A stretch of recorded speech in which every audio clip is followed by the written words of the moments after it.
महाभारत की कथा। शिखंडी की कहानी।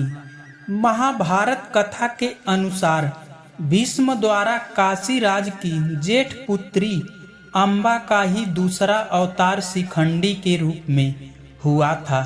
प्रतिशोध की भावना से उसने भगवान शंकर की घोर तपस्या की और उनसे वरदान पाकर महाराज द्रुपद के यहाँ जन्म लिया। उसने महाभारत के युद्ध में अपने पिता द्रुपद और भाई धृष्टद्युम्न के साथ पांडवों की ओर से युद्ध किया। काशीराज की दो और बहनें थीं, जिनका नाम अंबिका और अंबालिका था। विवाह योग्य होने पर उसके पिता ने अपनी तीनों पुत्रियों का स्वयंवर रचाया। हस्तिनापुर के संरक्षक भीष्म ने अपने भाई विचित्रवीर्य के लिए, जो हस्तिनापुर का राजा था, काशीराज की तीनों पुत्रियों का स्वयंवर से हरण कर लिया। उन तीनों को वे हस्तिनापुर ले गए। वहां उन्हें अम्बा के किसी और के प्रति आसक्त होने का पता चला।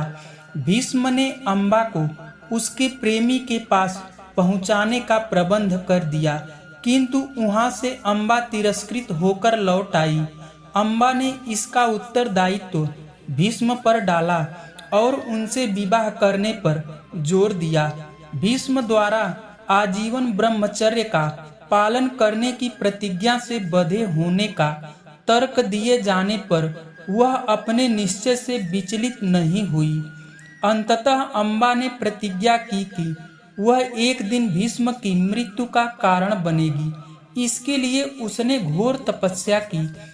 उसका जन्म पुनः एक राजा की पुत्री के रूप में हुआ। पूर्व जन्म की स्मृतियों के कारण अम्बा ने पुनः अपने लक्ष्य की पूर्ति के लिए तपस्या आरंभ कर दी।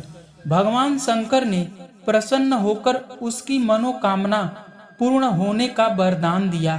तब अम्बा ने शिखंडी के रूप में महाराज द्रुपद की पुत्री के रूप में जन्म लिया।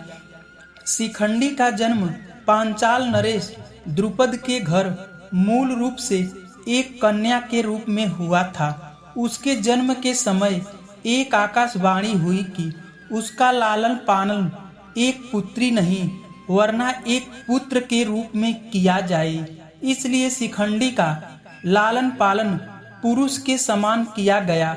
उसे युद्ध कला का प्रशिक्षण दिया गया और कालांतर में उसका विवाह भी कर दिया गया। उसकी विवाह रात्रि के दिन उसकी पत्नी ने सत्य का ज्ञान होने पर उसका अपमान किया। आहत शिखंडी ने आत्महत्या का विचार लेकर वह पांचाल से भाग आई। तब एक यक्ष ने उसे बचाया और अपना लिंग परिवर्तन कर अपना पुरुषत्व उसे दे दिया। इस प्रकार शिखंडी एक पुरुष बनकर पांचाल वापस लौट गया और अपनी पत्नी और बच्चों के साथ सुखी वैवाहिक जीवन बिताया। उसकी मृत्यु के पश्चात उसका पुरुषत्व यक्ष को वापस मिल गया। कुरुक्षेत्र के युद्ध में 10वें दिन वह भीष्म के सामने आ गया, लेकिन भीष्म ने उसके रूप में अम्बा को पहचान लिया और अपने हथियार रख दिए। और तब अर्जुन ने अम्बा के पीछे से उन पर बाणों की बौछार लगा दी और उन्हें बाण शैया पर लिटा दिया। इस प्रकार अर्जुन द्वारा भीष्म को परास्त किया गया, जिन्हें किसी भी अन्य विधि से परास्त नहीं किया जा सकता था। धन्यवाद दोस्तों।